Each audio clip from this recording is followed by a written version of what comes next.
नमस्कार।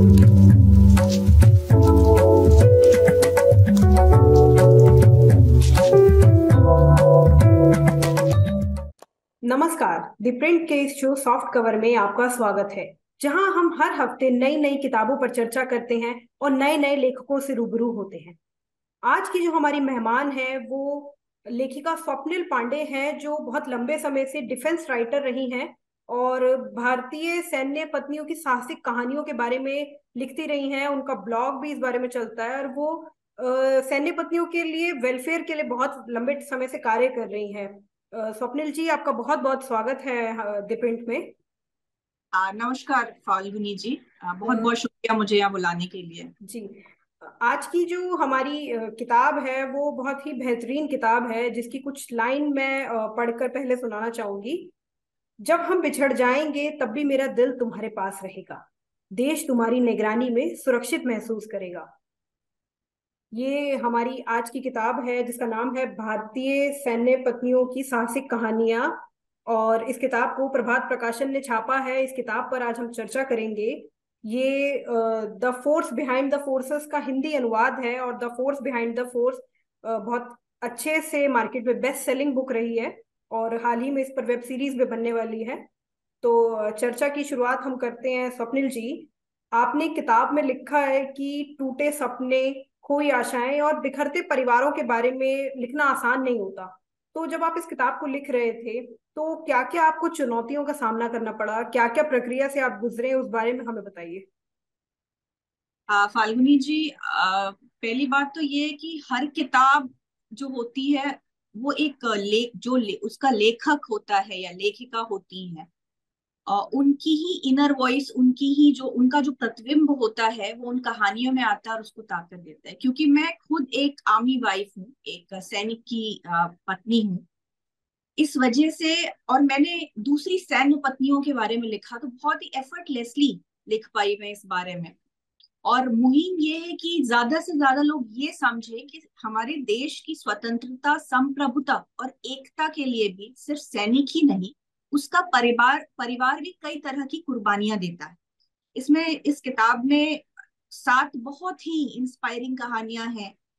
जो वीर नारियां, जैसे हमारी फौज में जो जिन जिन आर्मी वाइफ्स ने अपने पति को खोया है देश के लिए in the line of duty, उसको हम वीर नारी कहते हैं। हम उनको विधवा नहीं कहते, वीर नारी कहते हैं।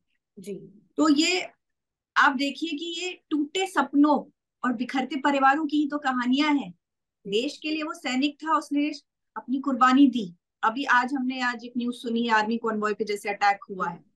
तो हमने पूरा देश इसकी चर्चा कर रहा है कि कैसे अटैक हुआ और क्या होना चाहिए, और हमारे सैनिक वीर गति को प्राप्त हुए। पर अभी तक आप देखिए कि हमने ये नहीं चर्चा की है कि वो 5 परिवार जो जो भी कैजुअलिटी हुई है, वो 5 परिवार भी तो बिखर गए ना। तो जी। ये भारतीय सैन्य पत्नियों की साहसिक कहानियां इन्हीं परिवारों की बात करती है, और ये बताती है लोगों को कि आ, जो स्वतंत्रता और संप्रभुता है वो सैनिक ही नहीं, परिवार से आता। तो इन लोगों से बात करना पहले तो बहुत डिफिकल्ट होता है, बिकॉज मैं इन पत्नियों से पूछ रही हूँ उनके उन लोगों के बारे में, उनके बिलवड के बारे में, जिनके साथ जो जिन्होंने अपना पति देश के लिए खो दिया है। और इनसे बात करना, मैं आपसे बात करते करते अगर अभी रोने लगूं तो आपके लिए मुश्किल हो जाएगा मुझसे बात करना। पर इनसे इनके सारे सपने, इनके अधूरे अरमानों की बात करना, इनके परिवार की चर्चा करना, इनकी कोर्टशिप की चर्चा करना, और वो कितना बहादुर था और कितना बेहतरीन इंसान था, इसकी बात करना, और फिर उस पॉइंट पे आना जब मैं उनसे ये पूछूं कि आपने उनको कैसे खोया। इसके लिए मुझे बहुत हर्डल्स क्रॉस करनी पड़ी। दूसरी चुनौती क्या होती है, जब भी हम सेना से रिलेटेड कुछ भी कंटेंट क्रिएट करते हैं या किताबें लिखते हैं, तो ये बहुत ही संवेदनशील मुद्दा होता है। इसमें बहुत सारी रिस्पॉन्सिबिलिटी होती है एज ए डिफेंस ऑथर। तो हमें पूरे परमिशन के साथ, भारतीय सेना की परमिशन के साथ और बहुत ही जिम्मेदारी के साथ बहुत अच्छे तरीके से इसको सामने लाना होता है। फिर जिनके हम इंटरव्यूज लिख रहे हैं, आप सोचिए कि सर्विंग सोल्जर्स हैं, मेरी कंटेम्प्रेरी मॉडर्न मॉडर्न कहानी से आज के जमाने की। तो अब इनको ढूंढना, जैसे सपोज इसमें एक कहानी है निकिता ढोंडियाल, इनकी कहानी है पुलवामा अटैक की। वही है कि जैसे पुलवामा अटैक की हमने कहानी लिखी है इसमें एक, नितिका ढोंडियाल और मेजर विभूति शंकर ढोंडियाल की कहानी है। तो अब उस अटैक में जितने उनके सर्विंग सोल्जर्स थे, जो थे अलग अलग भारत के अलग अलग विभिन्न जगहों पे पोस्टेड हो गए, अब उनको ढूंढना, उनको कन्विंस करना, उसके लिए परमिशन लेना। So defence authoring is unlike any other form of authoring. मतलब हम रोमांस, हॉरर और हिस्टोरिकल जॉनरे में आप सिर्फ इमेजिनेशन की बात कर रहे हैं, यहाँ हमें काफी सारे हर्डल्स क्रॉस करने पड़ते हैं। तो देशवासियों को समझना चाहिए कि हम बहुत बड़े कॉज के साथ और बहुत ही मीनिंगफुल बुक लेकर के आ रहे हैं। और डिफेंस ऑथर्स का पूल भी ना फाल्गुनी जी बहुत छोटा है, मतलब it just started coming up. लोगों का बहुत इंटरेस्ट हुआ है सेना की तरफ, नेशनलिज्म और पेट्रियोटिज्म की भावना भी जागी है। सो कुछ ऑथर्स हैं जो हम ऐसी किताबें लेकर आ रहे हैं और जनता का अच्छा रिस्पॉन्स मिल रहा है, कई लोग जुड़ रहे हैं इसमें। तो हम आशा करते हैं कि मतलब ज्यादा से ज्यादा ये जो भारतीयता की जो भावना है, पेट्रियोटिज्म है, नेशनलिज्म है, और भारतीय होने का क्या मतलब है, और कैसे स्वतंत्रता और संप्रभुता की रक्षा होती है, हम ज्यादा से ज्यादा लोगों तक ये भावनाएं पहुंचा सकें। इस किताब को जब मैं पढ़ रही थी तो बहुत जगह मैंने आपको भावुक पाया, जब आप बहुत ज्यादा इमोशनल हो रहे थे कहानियां लिखते लिखते। तो उस बारे में बताइए कि जब आप सारी स्टोरीज अपने पास कलेक्ट करने के बाद जब इन्हें लिखने बैठे थे, तो मतलब क्या प्रोसेस आपके माइंड में चल रहे थे, क्या क्या फीलिंग्स आ रहे थे उस टाइम? प्रोसेस तो पहले तो मैं आपको बता रही थी कि ये बहुत ही डिफिकल्ट प्रोसेस है। ये डिफेंस बुक्स हैं, ये सैन्य कहानियां हैं, भारतीय सैनिकों से जुड़ी कहानियां हैं। संवेदनशीलता तो है ही, साथ में स्वतंत्रता, संप्रभुता जैसी भारी जिम्मेदारियां और लेखक के कंधों पे होती हैं कि हम उसको उसी तरीके से प्रेजेंट कर पाए। ये जिन्होंने देश के लिए अपनी कुर्बानी दी है वो तो बहुत बड़े हीरो हैं। नेशनल वॉर मेमोरियल्स क्रिएट किए गए हैं उनके लिए, इसी चीज के लिए कि देश उस त्याग की भावना को समझे। अब एज अ लेखक आप भी वही काम कर रहे हैं, you are trying to honour their memories. आप कोशिश कर रहे हैं कि जो भारतीय बच्चे हैं आगे आने वाली पीढ़ियों में इन्हीं भावनाओं को अपने अंदर समाहित करें। पर हो तो ये एक तो पहले बहुत बड़ी जिम्मेदारी है। फिर इन परिवारों से, जैसे मैं एक कहानी की चर्चा करना चाहूंगी, सारिका गुलाटी, उनकी कहानी है इसमें। जी। तो जब मैं, जैसे रिसर्च पीरियड चल रहा था, जब मैं समझना चाह रही थी उनकी कहानी को और खोज रही थी उनकी कहानी को, तो मैंने उनसे कहा कि आपके जो भी पत्र हैं आपके हस्बैंड के साथ, लेफ्टिनेंट कर्नल गुलाटी के साथ, और जो भी उन्होंने गिफ्ट या जो भी सुविनियर आप मुझे दिखाना, मुझे देना। तो 3-4 दिन तक उनका फोन नहीं आया फाल्गुनी जी। तो मैं बहुत ही कि मैं, भाई मेरी रिसर्च चल रही है और ये पता नहीं क्या हो गया है। फिर मैंने चौथे दिन उनको वीडियो कॉल किया, तो सारिका गुलाटी, बिल्कुल सारिका गुलाटी चेहरे से ना वो क्या कहते हैं, तेज चला गया था, आंखें सूजी हुई थी एंड ऑल। तो उन्होंने मुझे बोला कि देखो स्वप्निल, मैंने जिस बक्से में उनकी यादों को समेट कर, सहेज करके अपने पलंग के नीचे कर दिया था ना, कि मैं रोज की जिंदगी जी सकूं, जब तुम्हारे रिसर्च के लिए मैंने उस बक्से को हाथ लगाया ना, तो आंसू रुक ही नहीं रहे हैं। 4 दिन हो गए, आंसू रुक नहीं रहे हैं, तो आपको बहुत बुरा फील होता है। फिर तृप्ति नायर में की कहानी है, मेजर शशिधरन नायर की कहानी है। तृप्ति नायर एक पैराप्लेजिक पर्सन है, परमानेंटली व्हील चेयर बाउंड है। तो मेजर शशिधरन नायर सिर्फ एक सोल्जर नहीं थे, वो एक पुत्र भी थे, पति भी थे, एक भाई भी थे। और तृप्ति के लिए तो स्पेशली वो जिंदगी जीने का एक एक कारण थे। मतलब सिर्फ पति ही नहीं थे वो, उनको एक एहसास दिलाते कि नहीं मुझे ठीक होना है। वो पूरा एक रीजन, किसी के एग्जिस्टेंस का रीजन ही खत्म हो जाना, आप सोचिए कितनी झटके की बात है। और वो भी ये साधारण डेथ्स नहीं है फाल्गुनी जी। इन लोगों ने देश के लिए अपना सर्वस्व निछावर किया है। जब कॉफिन्स आती हैं तो उसमें उसमें वो हल्की होती है। उसका कारण ये है क्योंकि बॉम्ब ब्लास्ट में गए हैं या गोलियों से गए हैं, तो ये साधारण डेथ्स नहीं होती हैं, ये बहुत ही ब्रूटल और क्रूएल, फक्र देने वाले भी हैं, बट बहुत ही दुखदाई भी हैं घर वालों के लिए खास तौर से। तो अब इस तरह की चर्चा अगर आप साल 2 साल कर रहे हैं तो ये आपके ऊपर भी टोल लेता है। और मुश्किल मुश्किल मुश्किल काम है। फिर परमिशंस कई तरह के इन्वॉल्व होते हैं, हमें परमिशन के साथ काम करना होता है। उसमें उसमें भी बहुत ब्यूरोक्रेट, मतलब बहुत सारे हर्डल्स आते हैं। मतलब आपको भाग दौड़ है, मतलब कहानी तो लिख रहे हैं, रिसर्च कर रहे हैं, अपने मानसिक और सामने वाले की मानसिक स्थिति के साथ तो जूझ ही रहे हैं, साथ में साथ जो ब्यूरोक्रेटिक सरकारी काम है वो भी कर रहे हैं। तो इट्स अ हेक्टिक जॉब। आपने वॉर विडोज के साथ काम किया है, बहुत ज्यादा उन्हें करीबी से देखा है। तो उन महिलाओं के मन में मतलब मनोवैज्ञानिक तौर पर क्या चल रहा होता है सामान्य जिंदगी में लौटने के लिए मतलब क्या क्या चुनौतियां उनको सामना करना पड़ता है? देखिए, वॉर विडोज पे तो ये पूरी किताब ही मैंने लिख दी है। ये जो किताब है, ये भारतीय सैन्य पत्नियों की साहसिक कहानियां, हिंदी में आई है, गांव तक जाएगी अब। जैसे कि अब इसमें वॉर विडोज की वही तो कहानियां हैं कि क्या करती हैं ये। जैसे जया महतो की कहानी है इसमें। लांस नायक राजकुमार महतो की वाइफ है वो। ट्राइबल गांव से आती हैं, झारखंड के एक छोटे से गांव से आती हैं। कभी सब्जी बेचती थी, और आज की डेट में वो झारखंड की सरकार की ई एजुकेटर है। जी। मतलब एक सब्जी बेचने वाली ट्राइबल औरत। उनकी कहानी सुनने के लिए मुझे इसरो इनवाइट किया गया था, आप ये सोचिए। मतलब इसरो में की महिलाएं खुद इतनी सशक्त हैं, उन्होंने भी इन सैन्य पत्नियों से साथ। मेजर प्रिया सेमवाल की कहानी है, जो कि जवान की वाइफ रही, और आज हजारों जवानों को खुद कमांड करती हैं एक अधिकारी होने के नाते। उनकी और इन्होंने ये जो सच्चे प्यार की कहानी है फाल्गुनी जी। आज की डेट में जब हमारे पास ऐसी घटनाएं आती हैं कि प्रेमी ने प्रेमिका को 100 टुकड़ों में काट दिया, और इस तरह की चीजें जो हम सुनते रहते हैं, प्यार से विश्वास उठ जाता है, ये कहानियां हमें प्यार पे भरोसा भी दिलाती हैं।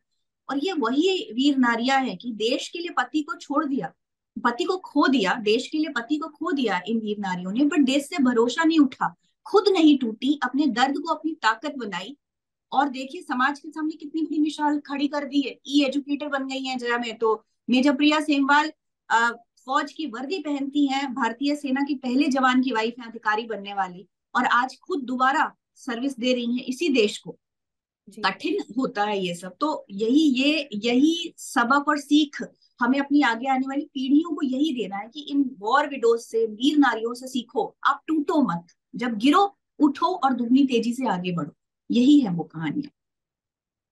आपने बुक में जिक्र किया है सदियों पुरानी स्वागत परंपरा के बारे में, that I find very interesting, उसके बारे में थोड़ा बताइए। देखिए, फौज कहते हैं कि फौज सिर्फ एक ऑर्गेनाइजेशन नहीं है, एक परिवार है, एक फटर्निटी है।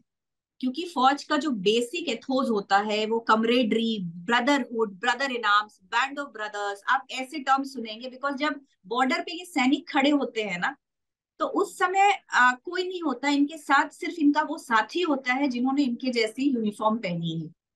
तो अगर ब्रदरहुड नहीं रहेगी तो फौज नहीं टिकती है, फौज खत्म हो जाएगी। भारतीय सेना का बेसिक एथोस जो है वो ब्रदरहुड है।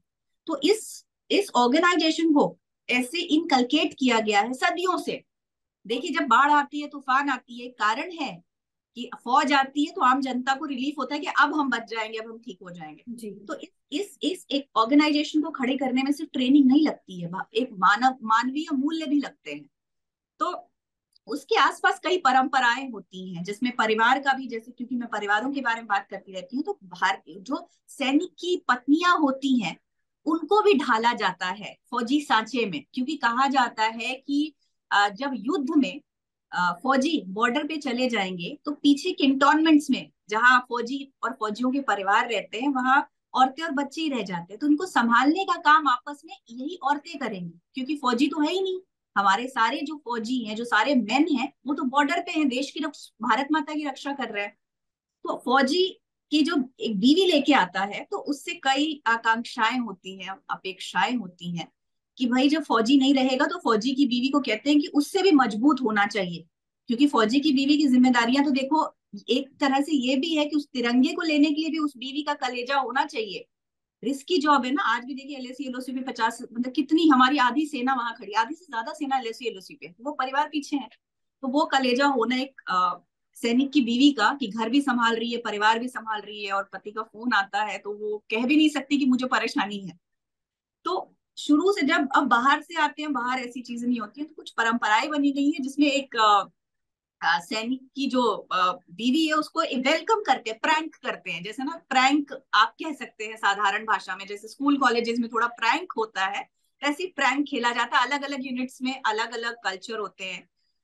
किसी को ट्रैक्टर में घुमाते हैं, किसी में। तो इसमें इनकी कहानी है, सारिका गुलाटी की कहानी है, जिसमें उनको बताया गया कि भाई आपके हस्बैंड को टेररिस्ट अटैक में गोली लग गई है, और नई नई नवेली दुल्हन को ये बताया जाए जो बाहर से आई है।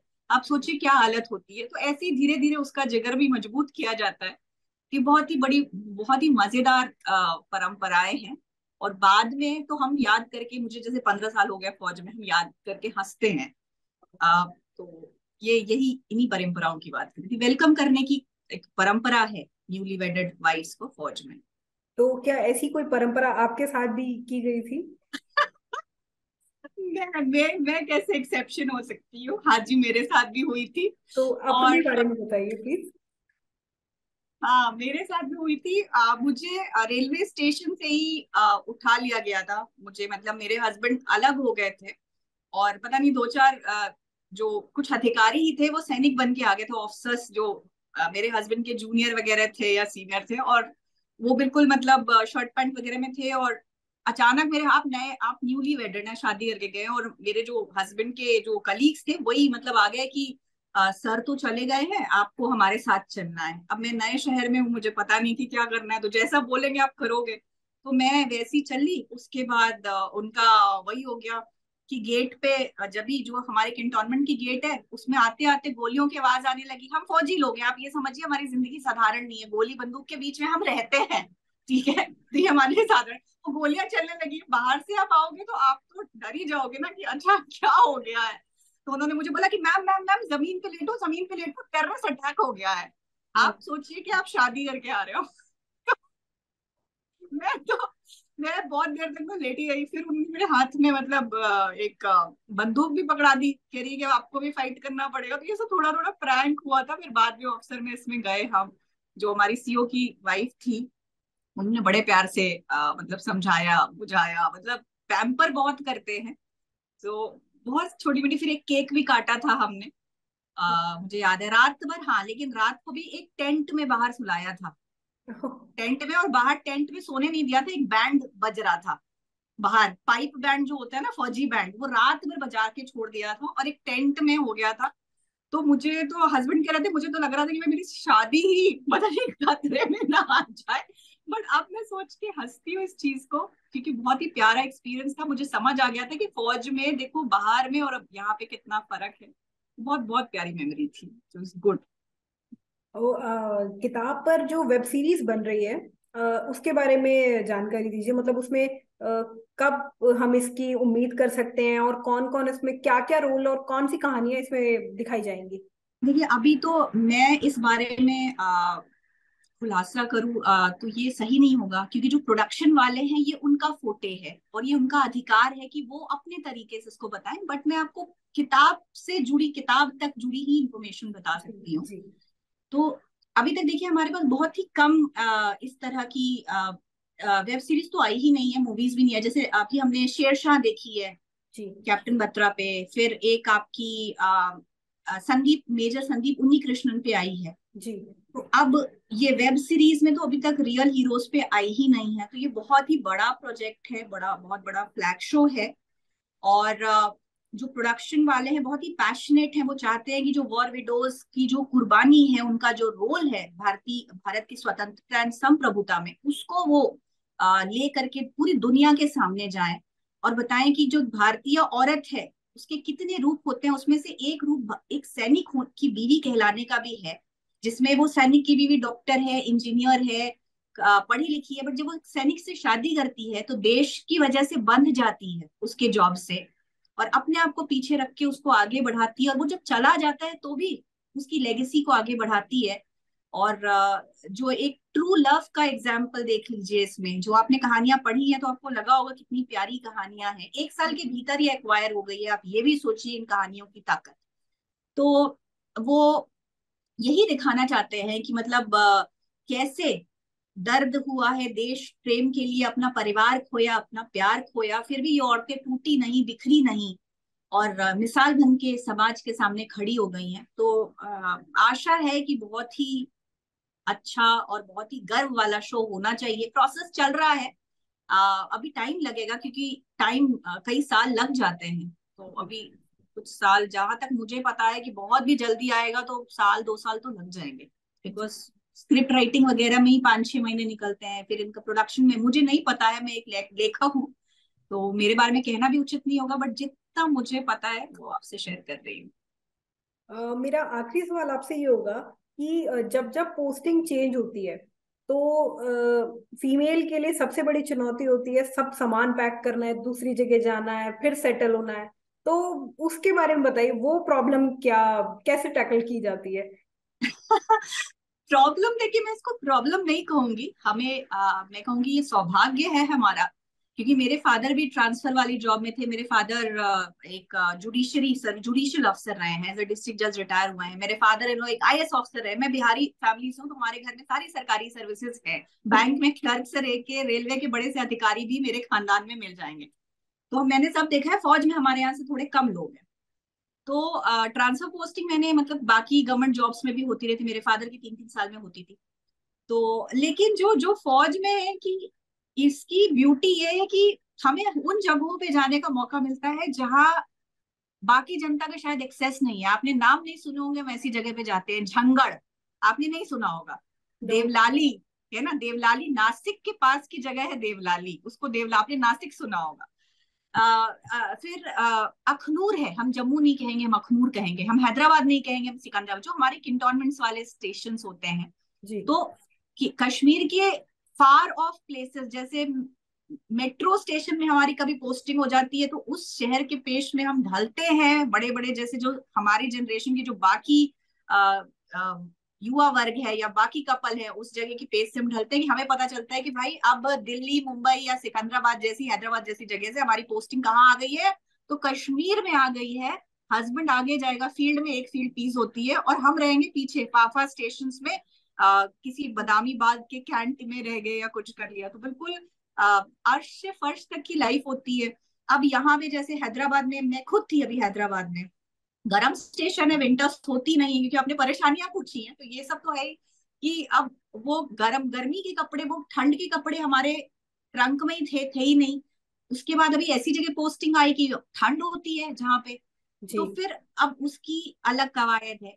और वाकई में अगर सीरियस नोट पे बात करूं तो बच्चों से रिलेटेड काफी प्रॉब्लम्स होती है, क्योंकि उनका एजुकेशन इतनी स्कूल में। Frequently, because yes. 2 साल ही नहीं है, 6-6 महीने में भी, साल भर में भी कभी एक्सरसाइजेज हो जाती हैं। तो जी। बच्चों पे काफी प्रभाव पड़ जाता है। कहीं उनको अच्छे स्कूल, जैसे मेरी बेटी खुद आसाम में जब हम पोस्टेड थे, तो वहां पे उसके 2.5 घंटे पे उसका स्कूल होता था। और वो सिर्फ बहुत बहुत छोटी थी, वो मतलब 3.5 साल की थी। किंडरगार्टन स्कूल भी नहीं था, मेडिकल फैसिलिटी भी जो थी वो 2.5 घंटे की दूरी पे था, गुवाहाटी में। सो ये फेस करना, और जबकि जैसे मेरी खुद की पोस्टमेट्स हैं, वो बाहर विदेशों में हैं अपने हस्बैंड के साथ, या एक अच्छी नॉर्मल जिंदगी बिता रही है, तो क्योंकि अब ऐसी सर्विस से जुड़े हैं जहां देश को प्राथमिकता दी जाती है, बॉर्डर एरियाज पे ही ज्यादातर फोर्स डिप्लॉयड होती है। तो ये परेशानी तो होती है, मतलब तुरंत अपना घर छोड़ो, तुरंत बंद करो, दूसरी जगह के हिसाब से करो, फिर बच्चों को सेटल डाउन करो। तो यही कारण भी है कि जो सैन्य पत्नियां होती है करियर वाइज, आजकल तो खैर इंटरनेट हो गया है, मेरी जैसी भी सैन्य पत्नियां आ रही हैं जिनका एक फुल फ्लेजेड अच्छा करियर है घर बैठे बैठे, क्योंकि हम काम कर पा रहे हैं। जी।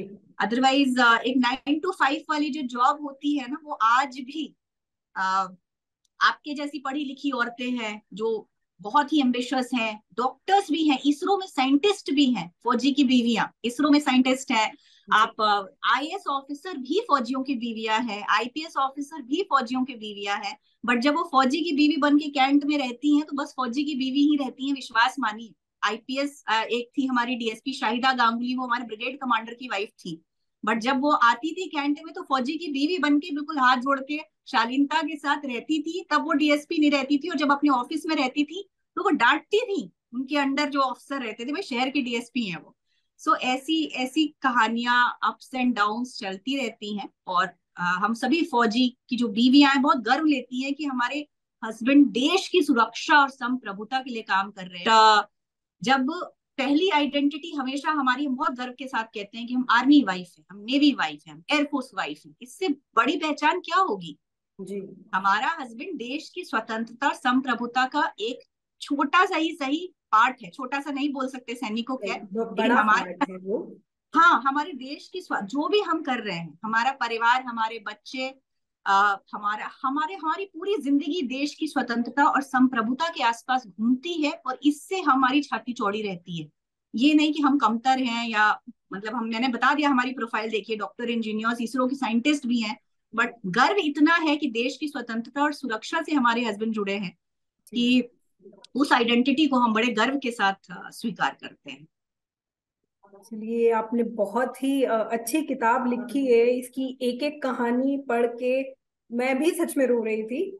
और सबसे लास्ट कहानी मुझे सबसे अच्छी लगी है, वो ये बहुत कारगिल ही, प्रेम कहानी। कारगिल प्रेम का उसकी स्टोरी यही है फाल्गुनी जी, वो कहानी आनी नहीं थी, लेकिन मैंने आपको बताया ना तृप्ति नायर और मेजर शशिधरन नायर की कहानी, जी। छोटी है मुझसे तृप्ति। तो उस उनकी कहानी लिखते लिखते, तृप्ति की कहानी लिखते लिखते मैं इतनी ज्यादा डिप्रेस हो गई, बिकॉज वो रोती रहती थी पूरे टाइम और मुझे बहुत बुरा लगता था, मुझे सपने आने लगे थे, बिकॉज कहानी एक दिन का प्रोसेस नहीं है। यस। 2 साल लगे इस कहानी को, 2019 में शुरू की थी, 2021 में ये कहानी जनता के सामने आई है। तो रोज सुबह उठना बैठना आपको उन कहानियों के साथ होता है, आपके दिमाग में हावी रहती है वो। रात के 3-3 बजे मेरी नींद खुल जाती थी, मुझे लगता था कि मेरे साथ कुछ ऐसा हो जाएगा, उसका दर्द मुझे कचोटता था। वही दर्द मैंने इन लोगों का लिया है जो किताब में गया है, और अब जनता, जैसे आप कह रही हैं कि आप रो रही थी, वो दर्द वहां से आ रहा है। तो मैं इतनी डिप्रेस, अच्छा जब आप एक किताब लिखते हैं तो आप बहुत ही, एक लेखक बहुत अकेला होता है, उसको नहीं पता होता, मुझे नहीं पता था कि किताब इतनी बड़ी कॉज बन जाएगी कि आज स्क्रीन तक पे जा रही है, या बहुत चीजें हुई नेशनल मीडिया में इसका फुल फ्लेजेड इंटरव्यूज और लोगों को बड़ी जागरूक। लेकिन जब आप किताब लिखते हैं तो एक लेखक अकेला होता है, पता नहीं था कि क्या होगा। तो मैंने सोचा कि मैं एक लेखिका हूँ, मैं कुछ भी लिख सकती हूँ, मैं ये किताब क्यों लिखूंगी जो मेरी पारिवारिक लाइफ भी अफेक्ट हो रही थी, मैं अपने बच्चों पे गुस्सा करती रहती थी क्योंकि मैं इरिटेटेड और परेशान रहती थी। मैंने कहा कि मैं ये किताब ड्रॉप कर दूंगी। पर मेरे एक मित्र हैं, उन्होंने मुझे कहा कि आप वीर नारियों पे किताब लिख रहे हो, दुनिया नहीं जानती है इस बारे में, ये किताब नहीं है, ये कॉज है, ये बहुत अवेयरनेस क्रिएट करेगा, तो आप इसको छोड़ो मत, एक हैप्पी स्टोरी लिख लो। तो ये बात मुझे अच्छी लगी, और फिर मैं कैप्टन नवीन नगप्पा और सौम्या नगप्पा, उनकी कहानी मैंने लिखने लगी। तो 3-4 महीने उनकी कहानी में लगे, सबसे कम टाइम उनकी कहानी में लगा क्योंकि हैप्पी स्टोरी थी। तो वो लिखते लिखते मैं डिप्रेशन से बाहर आई, तो मैं बाकी की 3-4 कहानियां कंप्लीट कर पाई। तो मेरे रीडर्स भी ये बात कहते हैं, फाल्गुनी जी, जो आपने मेंशन किया कि मैम, पन्ने पलटते पलटते जब लास्ट में एक हैप्पी स्टोरी आती है तो हमें बहुत खुशी होती है कि आपने सच में। किताब खुशी के नोट पे बंद की है। वो लास्ट में लाइन भी लिखी है ना कि finally she found, I could yes. Find a story where there is a happily ever after. Yes. तो ये है इसके पीछे की कहानी। नहीं, ये सच में बहुत अच्छी किताब है। और इसकी लाइन जो सबसे अच्छी है कि सैनिक होना कठिन होता है और सैन्य पत्नी होना उससे भी ज्यादा कठिन होता है। आज की हमारी चर्चा को फिलहाल तो हम यहीं समाप्त करेंगे, और कोशिश रहेगी कि दोबारा इस नई किताब पे या इस तरह की नई चीजों पे आपसे मुलाकात हो सके। शुक्रिया, शुक्रिया फाल्गुनी जी, बहुत बहुत गर्व की बात है मेरे लिए कि मैं प्रिंट, जो आपका जो मंच है, उसके थ्रू अपनी किताब के बारे में और हम इतनी सारी खूबसूरत चर्चाएं कर पाए। जी। और बहुत बहुत शुक्रिया मुझे इस शो में इनवाइट करने के लिए। जी। तो ये थी हमारे साथ लेखिका स्वप्निल पांडे, जिन्होंने किताब लिखी है भारतीय सैन्य पत्नियों की साहसिक कहानियां। इस पर हमने खूबसूरत चर्चा की, और हर हफ्ते हम एक नई किताब के साथ हाजिर होते हैं। तो तब तक के लिए आप दी प्रिंट से बने रहिए।